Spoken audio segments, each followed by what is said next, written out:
بسم الله الرحمن الرحيم.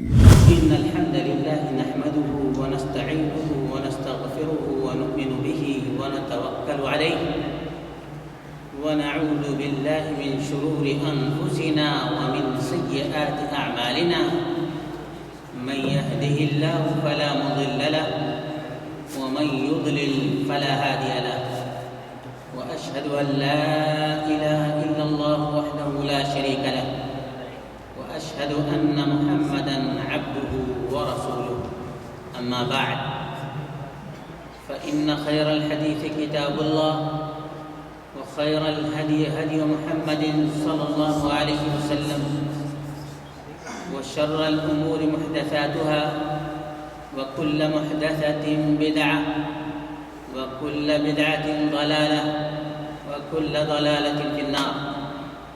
فأعوذ بالله السميع العليم من الشيطان الرجيم. بسم الله الرحمن الرحيم. ومن ورائهم برزخ إلى يوم يبعثون. وقال النبي صلى الله عليه وسلم القبر أول منازل الآخرة. رواہ الترمذی.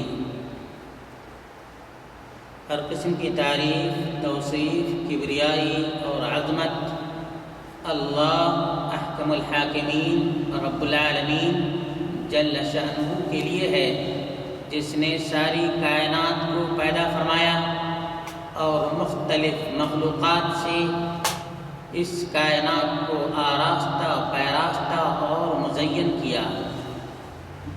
اور اللہ رب العالمین نے رہتی دنیا تک کے لیے آخری رسول، آخری پیغمبر اور خاتم النبیین کو ایسی شریعت عطا فرمائی جو مکمل، کامل اور بغیر کسی نقص کے آخری سانس لینے والے انسان تک کے لیے رکھا ہے. اللہم صل علی محمد وعلى آل محمد كما صليت على إبراهيم وعلى آل إبراهيم إنك حميد مجيد. اللهم بارك على محمد وعلى آل محمد كما باركت على إبراهيم وعلى آل إبراهيم إنك حميد مجيد. عزیز دوستوں اور ساتھیوں، آج کا موضوع جس کا تعلق برزخی زندگی سے ہے، اور ہمیں سمجھنا ہے کہ کیا برزخ کی زندگی اور دنیاوی زندگی دونوں ایک ہیں یا الگ الگ ہیں. برزخی زندگی دنیاوی زندگی سے بالکل ہی مختلف اور الگ ہے. دنیاوی زندگی میں اللہ رب العالمین نے دو راستے دکھائے ہیں. وَهَدَيْنَاهُ النَّجْدَيْنِ. خیر اور شر دونوں کا راستہ ہے. انسان مختار ہے، جنات مختار ہے. اسے اختیار دیا گیا ہے دنیاوی زندگی میں. دنیاوی زندگی میں، برزخ کی زندگی میں انسان بے بس اور لاچار ہے. برزخ کی زندگی میں انسان بے بس، لاچار ہے. اختیارات تمام کے تمام سلب کر لیے جاتے ہیں. اسی وجہ سے دنیا میں ایک انسان جب تک زندہ ہے اپنی مرضی سے آتا اور جاتا ہے، اپنی مرضی سے کام کرتا ہے یا چھٹی مناتا ہے، اپنی مرضی سے عبادت کرتا ہے یا معصیت کا ارتکاب کرتا ہے. اور اسی طرح سے دیگر تمام کے تمام فرق موجود ہیں. ہمیں سمجھنے کی ضرورت ہے کہ اللہ تبارک و تعالیٰ نے انبیاء علیہ الصلاۃ والتسلیم کو دنیاوی زندگی عطا فرمائی اور پھر ان کے اوپر موت آئی یا نہیں آئی؟ موت آئی. موت کے بعد کون سی زندگی ہے؟ برزخ کی زندگی ہے. وَمِن وَرَائِهِمْ بَرْزَخٌ إِلَىٰ يَوْمِ يُبْعَثُونَ کہ انسان کے مرنے کے بعد برزخ کی زندگی ہے. اس زندگی کی مدت کیا ہے؟ إِلَىٰ يَوْمِ يُبْعَثُونَ جب دوبارہ زندہ کیے جائیں گے تب تک کے فترے کو، پیریڈ کو، مرنے سے لے کر اور دوبارہ زندہ کیے جانے تک اس کا نام برزخ ہے. اس کا نام کیا ہے؟ برزخ اصل میں کہتے ہیں دو کے بیچ میں کوئی چیز ہو. یہ برزخ کو برزخ کیوں کہتے ہیں؟ اس لیے کہ یہ دو زندگی کے بیچ میں ایک زندگی ہے. ایک تو دنیا کی زندگی ہے اور دوسری بعد الموت کی زندگی ہے. وہاں یا تو جنت ہے یا جہنم ہے، جنت ہے یا جہنم ہے. وہ قیامت کے بعد کا مرحلہ ہے، قیامت کے بعد الموت کا وہ مرحلہ ہے. ان دونوں کے بیچ میں جو زندگی ہے اسے کون سی زندگی کہتے ہیں؟ برزخ کی زندگی کہتے ہیں. کون سی زندگی ہے یہ؟ برزخ کی زندگی ہے. برزخ کی زندگی میں اللہ رب العالمین نعمتوں کی جھلکیاں دکھاتا ہے نیک لوگوں کو.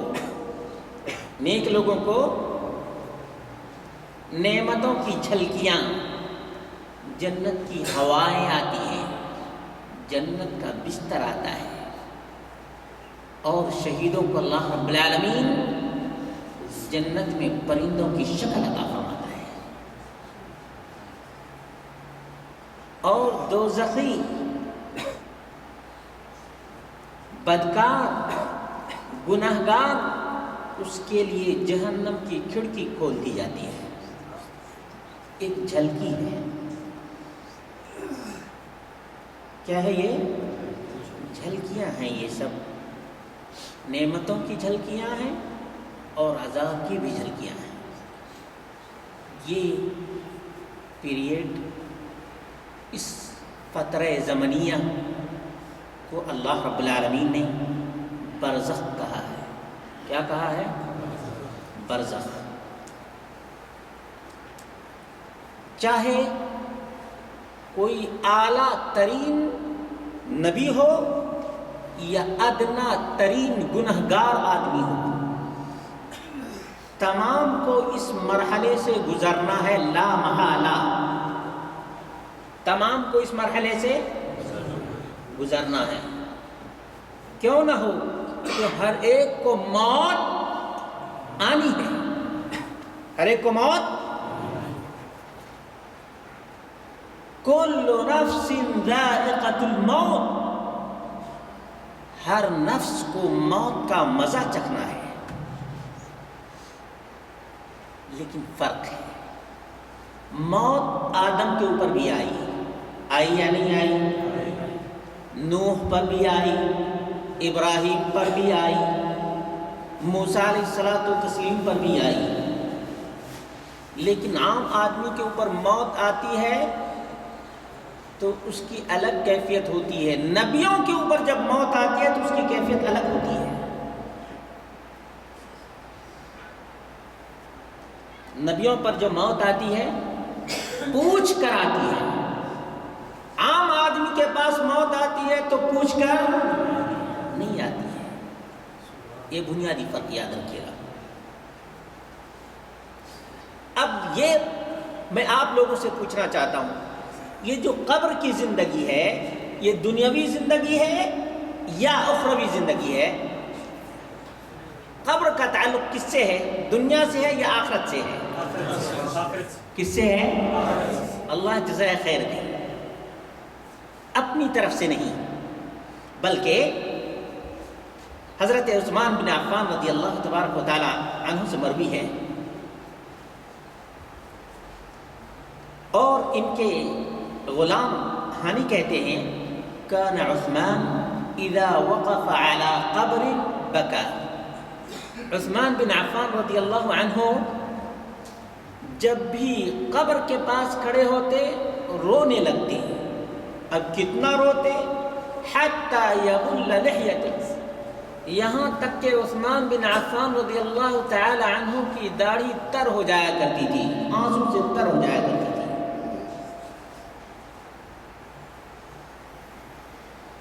پوچھنے والے نے پوچھا فقیل له تذکر الجنت والنار، جہنم کا ذکر آتا ہے، جنت کا ذکر آتا ہے.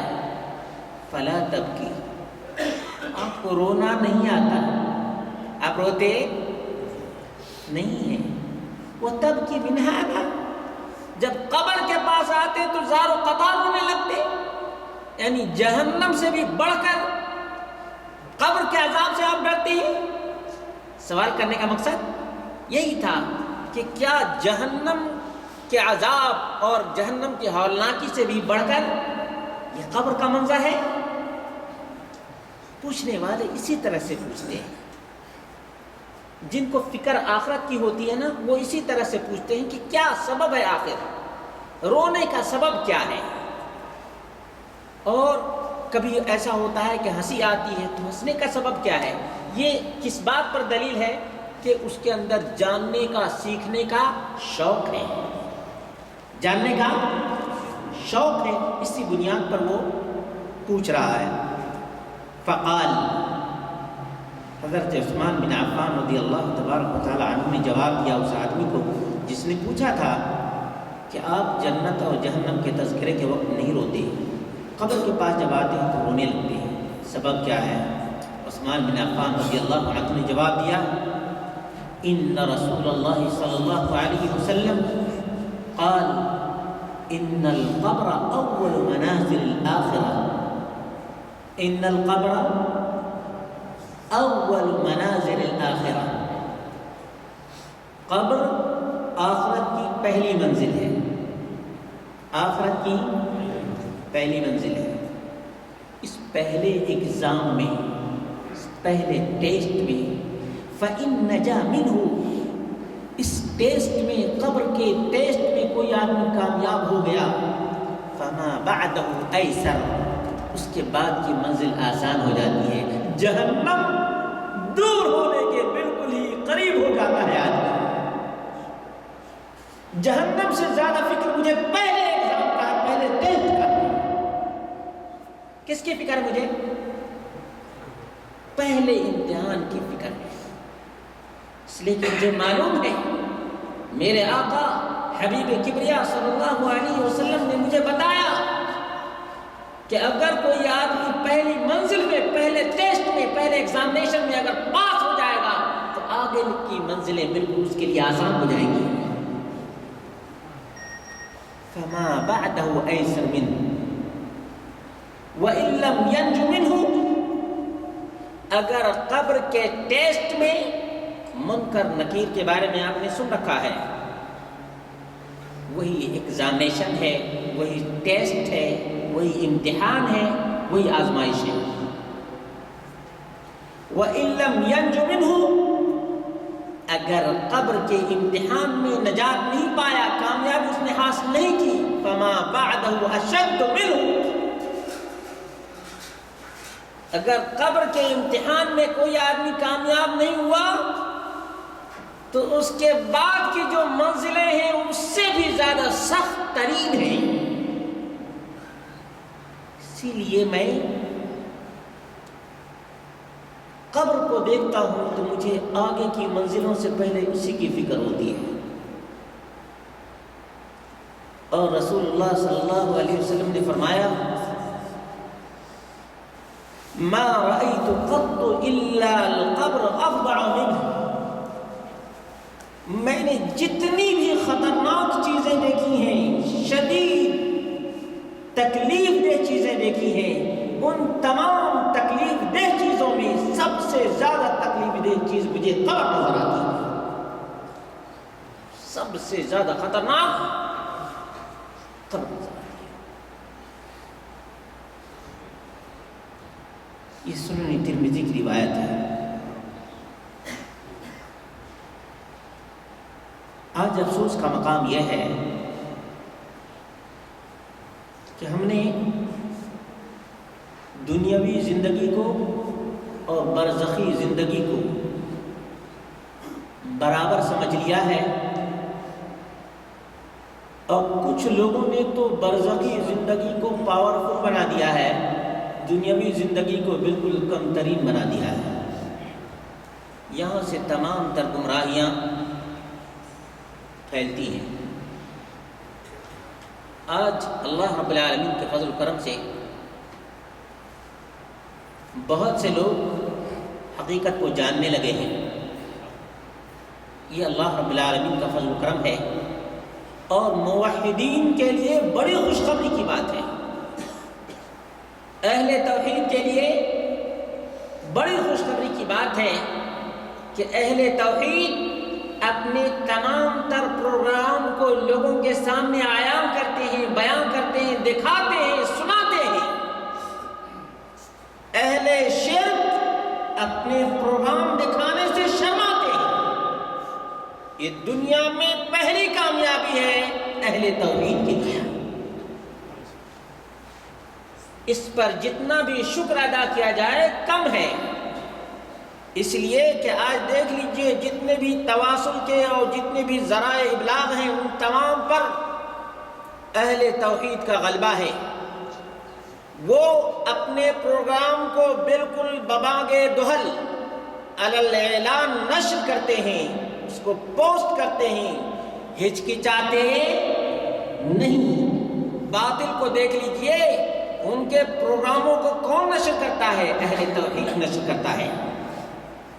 اور جب اہل شرک کے سامنے یہ بات آتی ہے تو وہ منہ چھپاتے ہیں یا کوئی بہانہ تلاش کرتے ہیں کہ یہ ہم میں سے نہیں ہیں، یہ ایسے لوگ ہیں، یہ ویسے لوگ ہیں، یہ جاہل لوگ ہیں، ان کو نہیں پتا ہے، یہ ہمارے میں سے نہیں ہیں۔ لیکن پہلے کہا کرتے تھے ہم ایسا کرتے ہی نہیں ہیں۔ مثال کے طور پر اگر کسی سے کہا جاتا کہ تم قبروں پہ سجدہ کرتے ہو، غیر اللہ کا سجدہ حرام ہے، غیر اللہ کا سجدہ شرک ہے، تو وہ بہانہ کرتے کہ ہم سجدہ نہیں کرتے۔ آج اہل توحید دکھاتے ہیں کہ دیکھو تم سجدہ کر رہے ہو یا نہیں کر رہے ہو، منہ چھپا کر کے بھاگتے ہیں۔ یہ اہل توحید کی فتح ہے، کامیابی اور کامرانی ہے، دنیاوی بشارت ہے یہ۔ اور ہمیں اللہ کی ذات سے امید ہے کہ آخرت میں بھی اہل توحید کے لیے بشارت ہی بشارت ہے، خوشخبریاں ہی خوشخبریاں ہیں۔ اہل توحید، اللہ رب العالمین تجھے پکارے گا۔ کون ہیں وہ لوگ جو ہماری عظمت کے لیے، ہماری کبریائی کے لیے دنیا میں لوگوں سے محبت کیا کرتے تھے، اور یہی ان کے لیے معیار تھا کہ جو اللہ تبارک و تعالیٰ کا ہے وہ ہمارا ہے، جو اللہ کا نہیں وہ ہمارا بھی نہیں ہے۔ اہل توحید کے لیے بشارت اور خوشخبری ہے۔ اب آئیے، آپ نے دیکھا قبر کا تعلق کس سے ہے؟ کس سے ہے؟ یاد رہے گا؟ آئیے، عن عائشة رضی اللہ عنہا قالت سمعت رسول اللہ صلی اللہ علیہ وسلم یقول، عائشہ رضی اللہ عنہا بیان کرتی ہیں کہ میں نے اللہ کے رسول صلی اللہ علیہ وسلم کو کہتے ہوئے سنا، یقول ما من نبی یمرض الا خیر بین الدنیا والآخرہ، جتنے بھی نبی اس دنیا میں آئے ہیں یا رسول اس دنیا میں آئے ہیں، تمام کے تمام کو اللہ رب العالمین نے اختیار دیا۔ کیا دیا؟ اختیار دیا، چوائس کرنے کا اور اس کو چن لینے کا اللہ رب العالمین نے اختیار دیا۔ کس چیز کا اختیار؟ جب بھی مرض الموت میں کوئی نبی مبتلا ہوتا، اللہ رب العالمین کا فرشتہ آتا اور کہتا دنیا چاہیے یا آخرت چاہیے؟ کیا چاہیے؟ دنیا چاہیے؟ آخرت چاہیے؟ معلوم یہ ہوا کہ دنیا اور آخرت میں زمین و آسمان کا فرق یاد رہے گا؟ فرق یاد رہے گا؟ اگر یہ فرق یاد رہے گا تو گمراہی کا شکار کبھی بھی اپنے جلسے میں بلائیں گے؟ نبی کو بلائیں گے اپنے جلسے میں؟ یہ عقیدہ رکھیں گے؟ فرق سمجھ لیجیے. الا خیر بین الدنیا والآخرہ. میں یہ صرف عربی کے الفاظ نہیں بول رہا ہوں، یہ وہ حدیث عظیم ہے جو بخاری میں کم از کم 1 2 3 4 5 6 7 دفعہ یہ حدیث آئی ہے. کس کتاب میں؟ بخاری شریف میں. آتھینٹک کتاب ہے، قابل اعتماد کتاب. قرآن کریم کے بعد سب سے زیادہ معتمد کتاب کون سی؟ بخاری شریف. اس کے نمبر یاد رکھ لیجیے. حدیث نمبر 4435، 4436، 4437، 4463، 6348. یہ سب حوالے یاد رکھ لیجیے گا.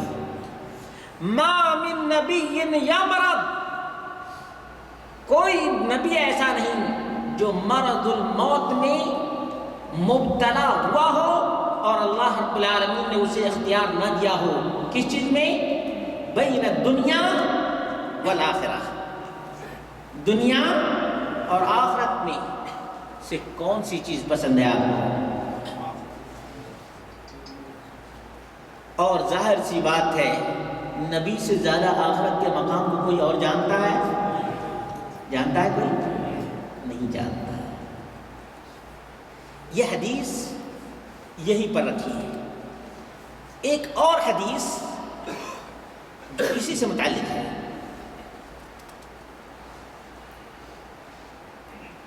حضرت ابو سعید خدری، یہ بھی صحیح بخاری کے اندر یہ حدیث ہے اور صحیح مسلم کے اندر بھی ہے. عن ابی سعید الخدری رضی اللہ عنہ ان رسول اللہ صلی اللہ علیہ وسلم جلس علی المنبر. نبی اکرم صلی اللہ علیہ وسلم منبر پر تشریف فرما ہوئے. فقال، یہ توجہ طلب ہے، ہم میں سے ہر ایک کی عقیدے کی اصلاح کے لیے اہم ترین ضرورت. فرماتے ہیں جب آپ منبر پر تشریف فرما ہوئے آپ نے فرمایا، فقال ان عبدا خیرہ اللہ بین یؤتیہ من زہرۃ الدنیا ما شاء. اللہ رب العالمین نے ایک بندے کو دنیا کی تمام نعمتیں ایک طرف اختیار کرنے کا حکم دیا. وَبَيْنَ مَا عِنْدَهُ، اور جو اللہ کے پاس ہے اس کو اختیار کرنے کا حکم دیا. کون سی؟ دنیا کی تمام تر نعمتیں، دنیا کی زہرۃ الدنیا، دنیا کی جتنی بھلائیاں ہیں، جتنی خیر کی چیزیں ہیں، جتنی اچھی چیزیں ہیں، تمام چیزوں کو اللہ رب العالمین نے فرمایا کہ یہ لیتے ہو یا میرے پاس جو چیزیں ہیں اس کو اختیار کرتے ہو. کون سی چیز لیتے ہو؟ فاختارا، اس بندے نے، اندازہ کیجئے ایک بندے کو اللہ رب العالمین نے دو چیزوں میں سے ایک کو اختیار کرنے کا حکم دیا، یا تو اللہ کے پاس کی چیز لیں یا دنیا کی تمام تر مال و متاع لے لیں. فاختارا، اس بندے نے کیا کیا؟ جو اللہ کے پاس ہے اسی کو اختیار کر لیا. جو اللہ کے پاس ہے اسی کو اختیار کر لیا. اتنا سننا تھا. اور اندازہ کیجیے کہ آقا علیہ الصلوۃ والتسلیم کی باتوں کو کتنے دھیان سے، کتنے غور سے اور کتنے بالکل ہماتن گوش ہو کر کے صحابہ کرام سنا کرتے تھے. اندازہ کیجیے یہ الفاظ نکلے ہیں محمد رسول اللہ صلی اللہ علیہ وسلم سے. فاختار ما عنده، اللہ کے پاس جو ہے اس کو اس بندے نے اختیار کر لیا. فبکا ابو بکر وقال فدیناک بآبائنا وامہاتنا. ابو بکر صدیق رضی اللہ عنہ فوراً ہی زار القطار ہونے لگے کہنے لگے ہمارے باپ دادا، ہمارے آبا و اجداد، ہماری مائیں آپ کے لیے فدا ہوں. فعجبنا لہو. ابو سعید خدری رضی اللہ تعالی عنہ کہتے ہیں کہ ہمیں بڑا ہی تعجب ہوا کہ ابو بکر صدیق رضی اللہ عنہ رو رہے ہیں. یہاں اللہ کے رسول صلی اللہ علیہ وسلم فرما رہے ہیں کہ اللہ رب العالمین نے ایک بندے کو دنیا کی تمام تر نعمتوں میں سے جو چاہے وہ اختیار کر لیں، اور جو اللہ رب العالمین کے پاس ہے اس چیز کو اختیار کر لیں. یہ رو رہے ہیں کیوں؟ ان کو پتہ چل گیا تھا ابو بکر صدیق رضی اللہ عنہ، ان کو پتہ چل گیا. کیا پتہ چلا؟ جو یار غار اب داغ مفارقت دینے والے ہیں. کس کو پتہ چلا؟ صدیق کو سب سے پہلے پتہ چلا.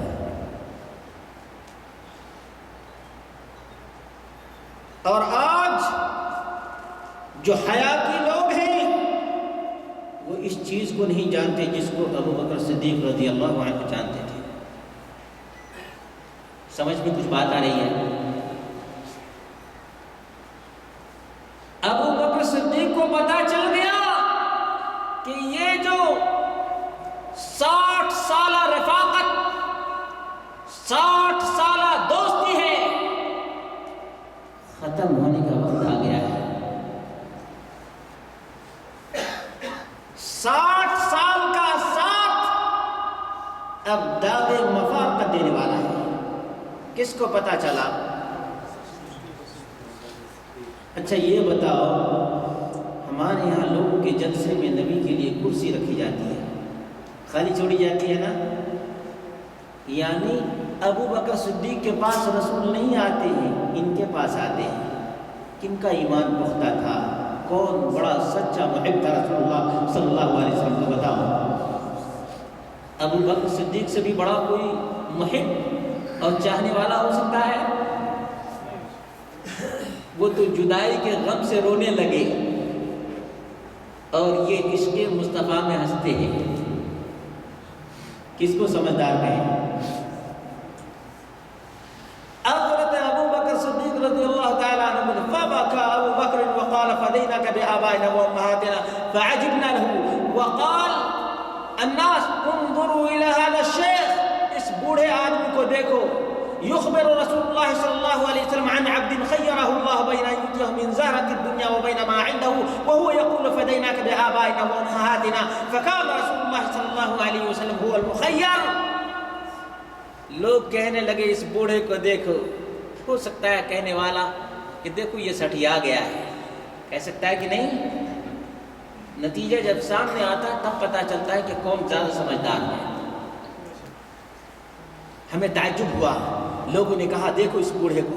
رسول اللہ صلی اللہ علیہ وسلم تو ایک اچھی خبر دے رہے ہیں کہ ایک بندے کو اللہ رب العالمین نے دنیا کی تمام نعمتیں اور جو اللہ رب العالمین کے پاس نعمتیں ہیں ان میں سے 2 میں سے ایک کو اختیار کرنے کا حکم دیا. وہ یہ کہہ رہے ہیں کہ ہمارے ماں باپ آپ کے اوپر فدا ہوں. فکان رسول اللہ صلی اللہ علیہ وسلم هو المخیر. نتیجہ کیا نکلا کہ رسول اللہ صلی اللہ علیہ وسلم ہی کو یہ اختیار کیا گیا تھا. کس کو؟ رسول اللہ صلی اللہ علیہ وسلم. لیکن بیان کرنے کا انداز کیا تھا کہ اللہ رب العالمین نے ایک بندے کو دنیا کی نعمتوں یا آخرت کی نعمتوں میں سے ایک کو اختیار کرنے کا حکم دیا. تو بندے نے کس کو اختیار کر لیا؟ ہاں، آخرت کو اختیار کر لیا. اسی کی طرف ام المؤمنین عائشہ رضی اللہ تبارک و تعالی عنہ بتا رہی ہے اس پہلی حدیث میں جو بخاری میں تقریباً 5 سے 6 مرتبہ آ چکی ہے.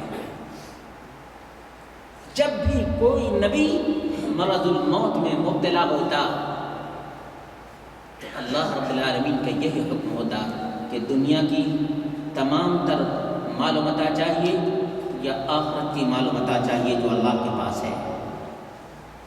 تو تمام نبی کس کو اختیار کر لیتے؟ فاختار ما عند اللہ، جو اللہ کے پاس ہے اسی کو اختیار کر لیتے ہیں. اس لیے کہ دنیا دنیا ہے. دنیا کیا ہے؟ دنیا. دنیا سمجھتے ہیں؟ گھٹیا ہے، ادنا ترین ہے، کم ترین ہے، لا شے ہے، ناچیز ہے، اس کی کوئی وقت نہیں، یہ دنیا فانی ہے، یہ دنیا کیا ہے؟ فانی ہے، اور باقیات کہاں ہیں؟ اللہ کے پاس۔ آپ نے دیکھا هو رسول اللہ صلی اللہ علیہ وسلم المخیر وکان ابو بکر هو اعلمنا۔ جب رسول اللہ صلی اللہ علیہ وسلم کی وفات ہوئی ہے، لوگوں کو پتا چل گیا، کہا سب سے زیادہ رسول اللہ صلی اللہ علیہ وسلم کے بارے میں علم کس کے پاس تھا؟ ابو بکر صدیق رضی اللہ عنہ کے پاس تھا۔ اس وقت پتا چلا۔ گویا آج جو مومن موحد یہ عقیدہ رکھتا ہے کہ اللہ کے رسول صلی اللہ علیہ وسلم زندہ ہے، اپنے رب کے پاس زندہ ہے، وہ کس کے طریقے پر ہے؟ ابو بکر صدیق کے راستے پر ہے، عمر فاروق کے راستے پر ہے، اولیاء صالحین اور صدیقین کے راستے پر ہے۔ اور جو یہ کہتا ہے کہ قبر میں زندہ ہیں ایسے جیسے دنیا میں زندہ تھے، وہ کس کے؟ اسے تلاش کرنا چاہے کہ وہ کس کے راستے پر ہے، اسے کوئی قرآن و سنت میں کوئی دلیل نہیں ملے گی، اس کا کوئی ساتھ دینے والا بھی نہیں ہوگا، کوئی ساتھ دینے والا بھی نہیں ہوگا، اس لیے کہ یہ تمام تر شرک کا مین گیٹ ہے۔ یہ عقیدہ، یہ دنیاوی زندگی کا عقیدہ رکھنا، یہ تمام تر شرک کے دروازے ہیں۔ اور اتنی احادیث، یہ تقریباً کتب ستہ کے اندر یہ حدیث موجود ہے، کتب ستہ کے اندر یہ حدیث ہے۔ اب آئیے اس کو مکمل کرتے ہیں۔ جب اللہ کے رسول صلی اللہ علیہ وسلم نے یہ پہلے سے حضرت عائشہ دیگر صحابہ کو بیان کر دیا تھا کہ نبی جب بھی مرض الموت میں مبتلا ہوتا ہے تو اس کو اللہ رب العالمین دونوں، دنیا یا آخرت، دونوں میں سے ایک کو اختیار کرنے کا حکم دیتا ہے۔ حضرت عائشہ رضی اللہ تبارک و تعالی عنہ ایمانداری کر رہی تھی۔ کیا کر رہی تھی؟ مرض الموت میں کس کے پاس رسول اللہ صلی اللہ علیہ وسلم تھے؟ ام المؤمنین عائشہ رضی اللہ تبارک و تعالی عنہ کے پاس۔ آخری وقت، آخری گھڑی آ گئی ہے، اللہ کے رسول صلی اللہ علیہ وسلم کو کبھی ہوش آتا، کبھی بے ہوشی آتی۔ رسول اللہ صلی اللہ علیہ وسلم کبھی سامنے جو پانی رکھا ہوا تھا اس میں ہاتھ ڈالتے اور اپنے چہرے پر اس کو ملتے۔ اس کیفیت میں حضرت عائشہ رضی اللہ تبارک و تعالی عنہا کو ٹینشن، فکر یہ تھی کہ اللہ کے رسول صلی اللہ علیہ وسلم نے ہم لوگوں کو بتایا تھا کہ مرض الموت میں اللہ رب العالمین نبی کو اختیار دیتا ہے۔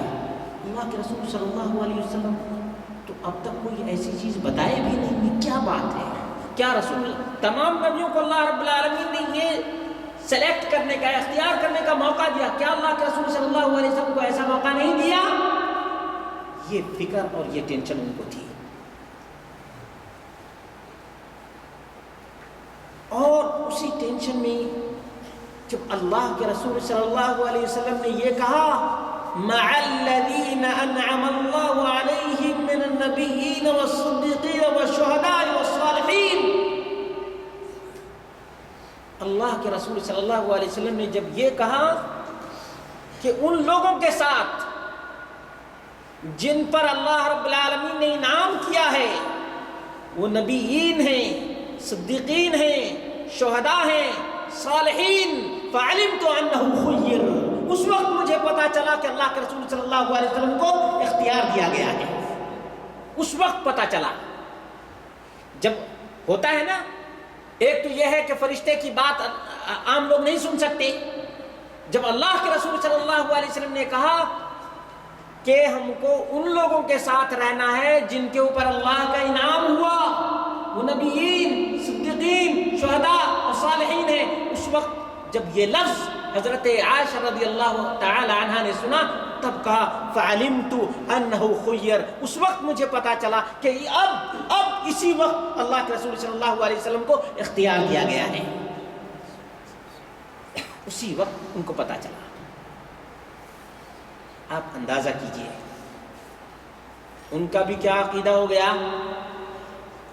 ان کا بھی یہی عقیدہ کہ اللہ کے رسول صلی اللہ علیہ وسلم جب آخرت کو اختیار کر لیے تو دنیا میں نہیں رہیں گے. دنیا میں رہیں گے نہیں. دنیاوی زندگی ختم ہو جائے گی. دنیاوی زندگی. اچھا سوچئے، اور یہ سوچنے کا مقام ہے، غور طلب مسئلہ بھی ہے. جو لوگ کہتے ہیں کہ نبی زندہ ہیں، موت آئی چلی گئی پھر آ گئی، کہتے ہیں نا. آج سوچ لیجیے نبی کریم صلی اللہ علیہ وسلم کی عمر کتنی؟ صحیح بول رہے ہیں آپ یا صحیح ہے؟ اچھا ابھی بھی اگر زندہ ہے تو کتنی عمر ہوگی؟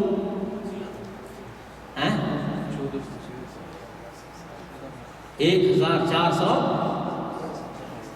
ہے، 37 ہے نا، 37 ہجری ہے. اس میں 10 ایڈ اور کر دیجئے تو 1447 سال ہو جائے گا.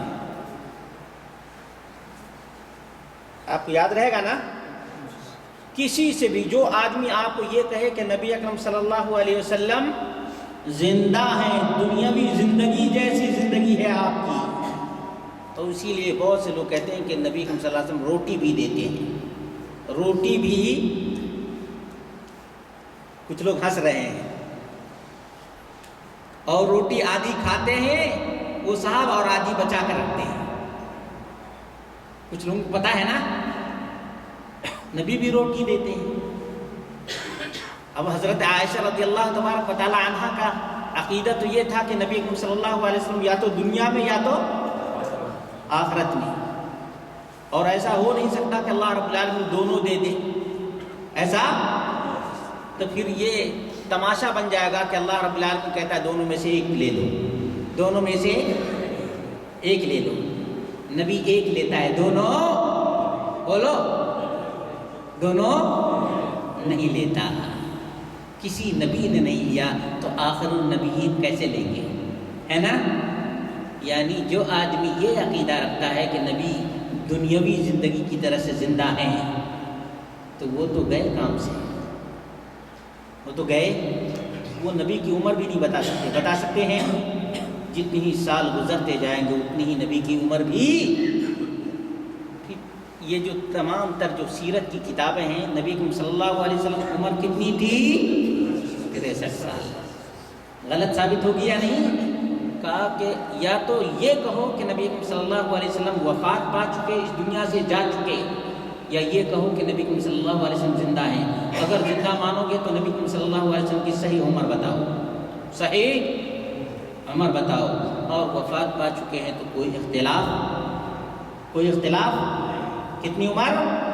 بھائی نے صحیح بتایا، 63 سال عمر. کتنی عمر؟ 63 سال عمر رہے گی. عزیز دوستوں اور ساتھیوں، اتنا ہی نہیں بلکہ آپ آخرت کی منزلیں جتنی ہیں ان تمام کو آپ دیکھتے جائیے. صحابہ کرام کے عقائد کو ملاحظہ کرتے جائیے. آپ کو پتہ چلے گا کہ نبی اکرم صلی اللہ علیہ وسلم نے کس طرح سے زندگی گزاری اور کس طرح سے لوگوں کو تعلیمات دی ہیں. آخری جب ایام آئے تو اللہ کے رسول صلی اللہ علیہ وسلم کثرت سے اللہم انی اعوذ بک من عذاب القبر کہنے لگے. حضرت عائشہ رضی اللہ تبارک و تعالی عنہا نے کہا اللہ کے رسول، آپ ان دنوں میں کثرت کے ساتھ عذاب قبر سے اللہ کی پناہ مانگتی ہیں، سبب کیا ہے؟ اللہ کے رسول صلی اللہ علیہ وسلم نے فرمایا کہ عائشہ تجھے پتہ ہے قبر کا عذاب بہت ہی ہولناک ہے. قبر کا عذاب بہت ہی ہولناک ہے. اور دعا کیا کرتے تھے؟ اللہم یا مقلب القلوب ثبت قلبی علی دینک، ثبت قلبی علی دینک، کہ اللہ دلوں کے پھیرنے والے میرے دل کو دین پر قائم رکھ، میرے دل کو دین پر قائم رکھ کثرت سے. اس لیے کہ آخری مرحلے میں نبی اکرم صلی اللہ علیہ وسلم نے فرمایا انما الاعمال بالخواتیم، انما الاعمال بالخواتیم. عمل کا دار و مدار کس پر ہے؟ آخری لمحے پر ہے. کس پر؟ یہ اللہ رب العالمین ہی کی توفیق ہے. اور اس کا نظارہ آپ میں سے بہت سے لوگ کرتے ہوں گے کہ ایک آدمی بڑا اچھا چلا آتا ہے، آخری وقت میں بڑا ہی برا بن جاتا ہے. ایک آدمی زمانے قدیم سے مغنی، موسیقار، گانا گانے والا رہتا ہے، آخر وقت میں اللہ رب العالمین اسے توفیق عطا فرما دیتا ہے. اسی لیے کثرت سے دعا کرنا چاہیے، کثرت سے دعا کرنا چاہیے.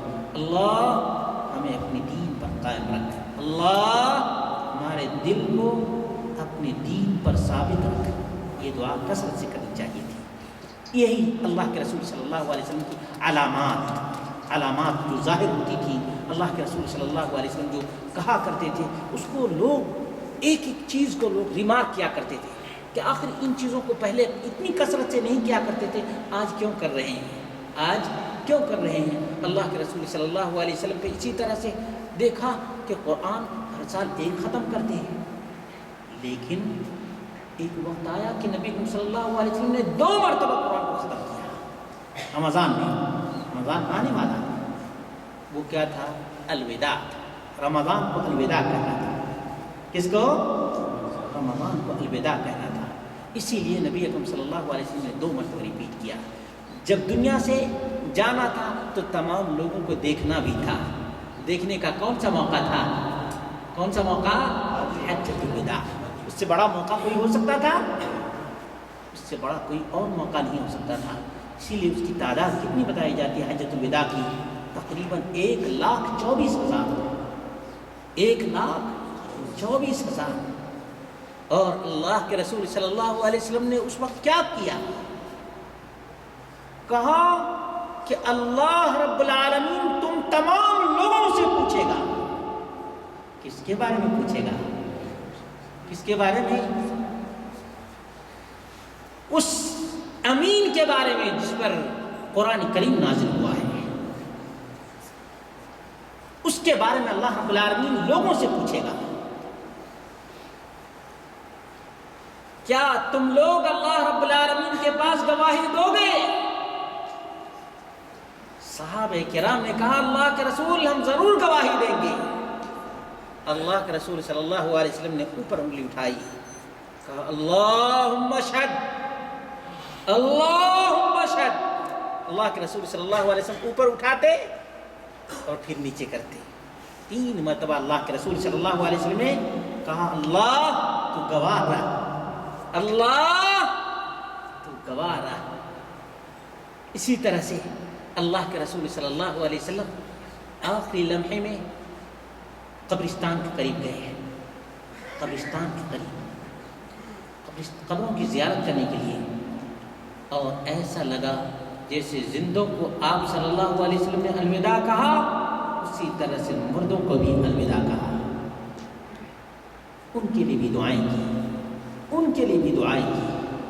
اور اللہ کے رسول صلی اللہ علیہ وسلم نے اسی مناسبت سے کہا تھا قاتل اللہ الیہود والنصارى اتخذوا قبور انبیائهم مساجد.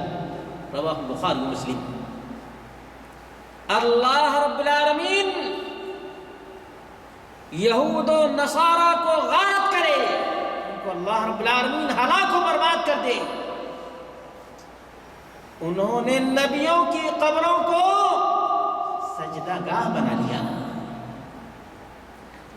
فرمایا انی انہاکم، میں تم سب کو منع کرتا ہوں قبروں کو سجدہ گاہ بنانے سے. یقین جانو یہ وصیت نامہ ابی ذر سے لکھنے کے لائق ہے. محدثین کو جزائے خیر عطا فرمائے اللہ رب العالمین، انہوں نے اس کے لیے خاص باب اور خاص کتاب لکھی ہے. لیکن ناہنجار لوگوں نے اپنے باپ داداؤں کی وصیت کو یاد رکھا. آقائے نامدار احمد مجتبی محمد مصطفیٰ صلی اللہ علیہ وسلم کی وصیت کو بھلا دیا. اور اس بھلانے کا نتیجہ یہ ہوا کہ اس امت میں وہ تمام تر گمراہیاں آ گئیں جو اور امتوں میں تھیں. تمام تر گمراہیاں اور آج اسلام کو یہی ناہنجار لوگ بدنام کر رہے ہیں اپنے کرتوت کے ذریعے سے، اپنے اعمال کے ذریعے سے، اپنے عقائد باطلہ کے ذریعے سے، اس صاف شفاف منہج رسول صلی اللہ علیہ وسلم کو جس پر اللہ کے رسول صلی اللہ علیہ وسلم نے اپنی امت کو چھوڑا تھا۔ ترکتکم علی مہجۃ بیضاء لیلھا کنہارھا لا یزیغ عنہا الا ہالک، میں نے تم کو صاف ستھرے اور شفاف راستے پر چھوڑا ہے جس میں تاریکی نام کی کوئی چیز نہیں ہے، اجالا ہی اجالا ہے، اور اس اجالے کو وہی چھوڑے گا جو بربادی کے راستے پر چلنے والا ہے۔ کس کے راستے پر؟ بربادی کے راستے پر چلنے والا ہے۔ آج یہ دنیا میں بھی اپنے پیشانیوں کو غیر اللہ کے سامنے رگڑتے رگڑتے ذلیل خوار اور رسوا ہیں، قیامت میں بھی اللہ رب العالمین انہیں ذلیل اور رسوا کرے گا۔ کیوں؟ اللہ کے رسول صلی اللہ علیہ وسلم نے فرمایا لا یزیغ عنہا الا ہالک، اس سے روگردانی وہی کرے گا جو ہلاک و برباد ہونے والا ہوگا۔ اتنی تعلیمات اور اتنی وضاحتوں، اتنی صراحتوں کے باوجود آج وہ لوگ جو نبی کا نام لیتے ہیں نبی کے دین کو بدنام کرتے ہیں۔ ہماری دعا ہے کہ اللہ رب العالمین انہیں ہدایت نصیب فرمائے۔ عزیز دوستو اور ساتھیو، اللہ کے رسول صلی اللہ علیہ وسلم کے اور بھی جو صحابہ کرام تھے انہوں نے اس منظر کو دیکھا تھا، اور اس منظر کو کافی کتابوں کے اندر بیان کیا گیا ہے، اور اس آخری لمحے کی جو باتیں ہیں اس میں اللہ کے رسول صلی اللہ علیہ وسلم نے جو خاص رہنمائیاں فرمائی تھیں وہ یہی ہیں کہ اللہ کے رسول صلی اللہ علیہ وسلم چاہتے تھے کہ کوئی بھی امت کا فرد ایسا نہ ہو کہ یہ نہ کہے کہ اللہ کے رسول صلی اللہ علیہ وسلم نے اللہ تعالیٰ کی تعلیمات کو، اللہ رب العالمین کے پیغامات کو کما حقہ نہیں پہنچایا ہے۔ کوئی بھی یہ نہ کہے۔ آج ہم نئے جو راستے دیکھ رہے ہیں اس سے پتہ چلتا ہے کہ یہ اپنے نبی کے اوپر کامل اعتماد نہیں کرتے، یا جو لوگ بھی بدعت اختیار کرتے ہیں وہ نبی کے اوپر کلیم کرتے ہیں، کلیم یہ کرتے ہیں کہ اللہ کے رسول صلی اللہ علیہ وسلم نے دین کو مکمل نہیں پہنچایا، کچھ کمی رہ گئی جس کو پورا کرنے کی ضرورت ہے، جس طرح سے آپ نے بھی پرسوں ترسوں کی رات میں دیکھا بہت سے لوگوں نے کیا کیا۔ نماز جو اللہ کے رسول صلی اللہ علیہ وسلم کو تحفے میں ملی، معراج کا خلاصہ ہے، معراج کا مغز ہے، اس کو چھوڑتے ہیں شیطان کو راضی کرنے کے لیے۔ ایک رات کو انہوں نے اپنی طرف سے اختیار کیا ہے، اس رات کو عبادتیں بندگیاں کرتے ہیں، گویا رب کو دھوکہ دیتے ہیں۔ کس کو دھوکہ دیتے ہیں؟ اللہ کو دھوکہ دیتے ہیں کہ ہم فرض تو چھوڑتے ہیں کوئی بات نہیں، لیکن نبی کی محبت میں، معراج کی رات کی محبت میں پوری رات جاگتے ہیں۔ یہ دھوکے بازی نہیں تو کیا ہے؟ دھوکے بازی ہے یا نہیں ہے؟ دوسرے، نبی اکرم صلی اللہ علیہ وسلم پہ الزام ہے یا نہیں ہے؟ نبی اکرم صلی اللہ علیہ وسلم نے پورا دین پہنچا دیا، یہ کہتے ہیں کہ نہیں، پورا دین نہیں پہنچایا، کچھ ہماری طرف سے اس میں ایڈ کی ضرورت ہے۔ کس کی؟ بدعت حسنہ کے نام پر یہ چور دروازہ ہے۔ کون سا دروازہ ہے؟ چور دروازہ ہے، اور چور ڈکیتی کرتے ہیں اور نبی اکرم صلی اللہ علیہ وسلم کے دین پر ڈاکہ ڈالتے ہیں۔ کس پر؟ نبی اکرم صلی اللہ علیہ وسلم کے دین پر ڈاکہ ڈالتے ہیں۔ یقین جانو اگر کسی کے گھر پر کوئی ڈاکہ ڈالے تو دنیا کی چیزیں معلومات جانے دو، لیکن سب سے افسوسناک بات یہ ہے کہ نبی کے دین پر ڈاکہ ڈالا جا رہا ہے۔ ہم میں سے بہت سے لوگ اس پر خاموشی برتتے ہیں۔ خاموشی برتنا، چور کو دیکھ کر کے ہنگامہ نہ کرنا، یہ بھی کمزوری کی نشانی ہوتی ہے یا نہیں ہوتی ہے؟ اور دین پر کوئی ڈاکہ ڈالے اور خاموش ہم رہیں تو ہماری ایمانی کمزوری کی نشانی ہوگی یا نہیں ہوگی؟ جتنے لوگ بدعات کا ساتھ دینے والے ہیں وہ انہی میں سے ہوں گے۔ من تشبہ بقوم فہو منہم، من تشبہ بقوم فہو منہم، جو کسی قوم کی مشابہت اختیار کرے یا ان کے اس فعل پر خوش ہو وہ انہی میں سے ہے۔ وہ کن میں سے ہے؟ انہی لوگوں میں سے ہے۔ اس لیے عزیز دوستوں اور ساتھیوں، اللہ رب العالمین کا اگر ذرہ برابر ڈر ہے، اگر محمد رسول اللہ صلی اللہ علیہ وسلم سے ذرہ برابر حقیقی محبت ہے، حقیقی محبت ہے، تو کبھی بھی بدعت کرنے والے کا ساتھ نہیں دیں گے، بدعقیدہ لوگوں کا ساتھ نہیں دیں گے۔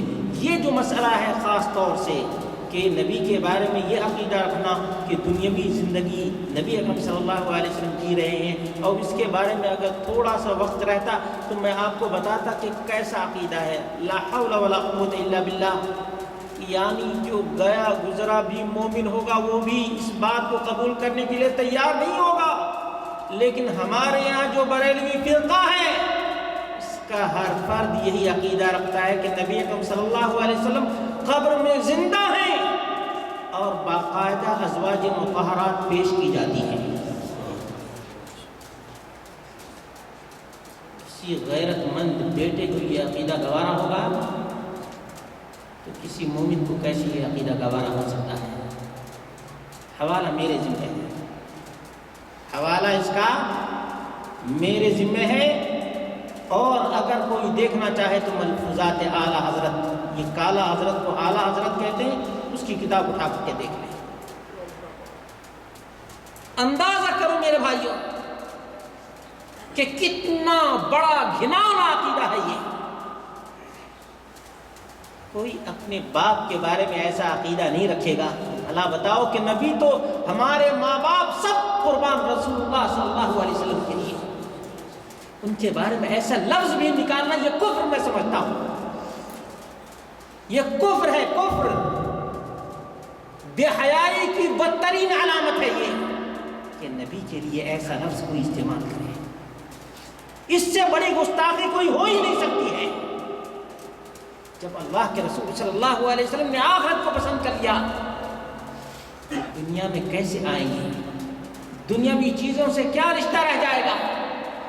حضرت فاطمہ رضی اللہ تبارک و تعالی عنہ رو رہی تھی، کہہ رہی تھی کہ لوگوں تمہارے دل نے کیسے گوارا کیا کہ رسول اللہ صلی اللہ علیہ وسلم پہ مٹی ڈالو، کیف طابت انفسکم ان تحت التراب علی رسول اللہ صلی اللہ علیہ وسلم، تمہارے دل نے کیسے گوارا کیا کہ تم رسول اللہ صلی اللہ علیہ وسلم کو مٹی میں رکھو اور آپ کے اوپر مٹی ڈالو۔ یہ کس کا عقیدہ تھا؟ فاطمہ بنت محمد صلی اللہ علیہ وسلم کا عقیدہ تھا۔ صحابہ کرام نے اپنے ہاتھوں سے نبی اکرم صلی اللہ علیہ وسلم کو قبر میں ڈالا ہے۔ اللہ بتاؤ کہ اگر دنیاوی زندگی ہے تو قبر میں ڈالنا سب سے بڑا جرم ہے یا نہیں ہے؟ زندے کو آج بھی کوئی قبر میں ڈالے، مٹی میں ڈالے تو وہ مجرم کہلاتا ہے۔ کون کہلاتا ہے؟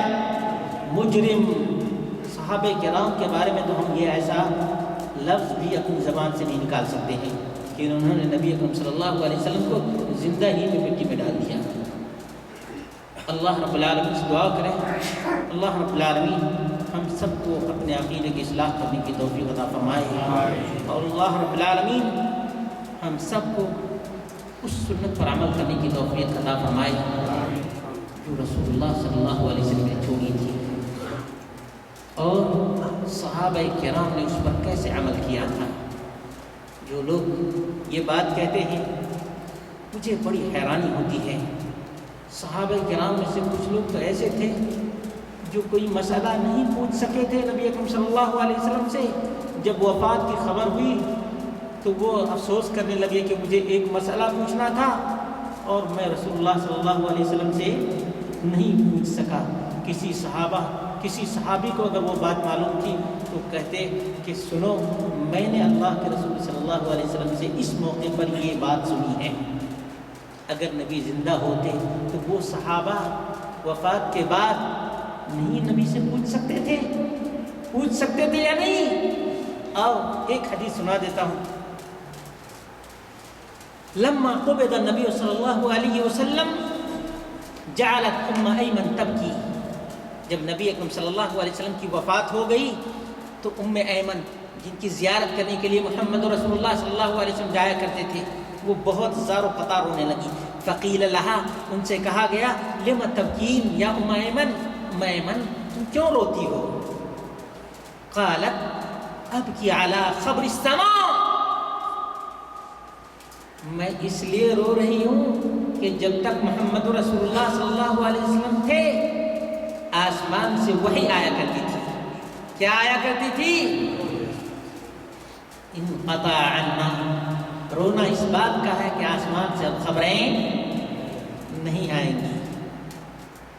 اور بھی ایک حضرت انس بن مالک رضی اللہ تبارک و تعالی عنہ کہتے ہیں لما قبض النبی صلی اللہ علیہ وسلم، جب نبی اکرم صلی اللہ علیہ وسلم کی روح قبض کر لی گئی، قال ابو بکر لعمر، ابو بکر نے عمر سے کہا کہ انطلق بنا الی ام ایمن نزورها، چلو ہم سب کے سب ام ایمن کی زیارت کرنے کے لیے جاتے ہیں.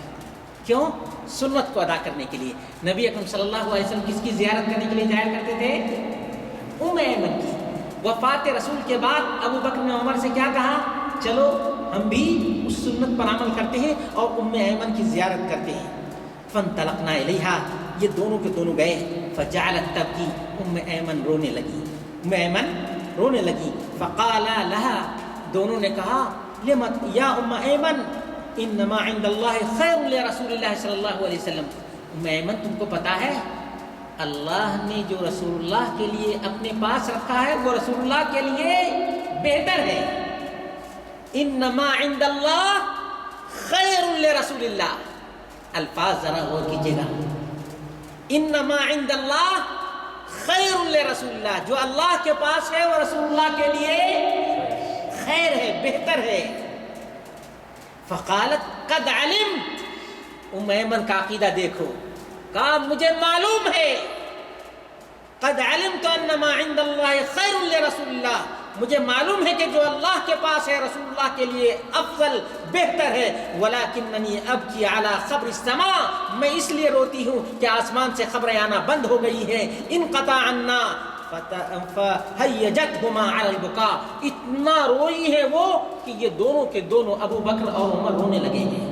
اللہ ہم سب کو توفیق عطا فرمائے کہ اپنے عقیدے کی اصلاح کر لیں، اور اللہ رب العالمین ہم سب کو اپنے اولاد، اپنے گھر والوں، ان سب کے عقیدے کو اصلاح کرنے کی توفیق عطا فرمائے. اقول قولی ھذا واستغفر اللہ لی ولکم ولسائر المسلمین والحمد للہ رب العالمین.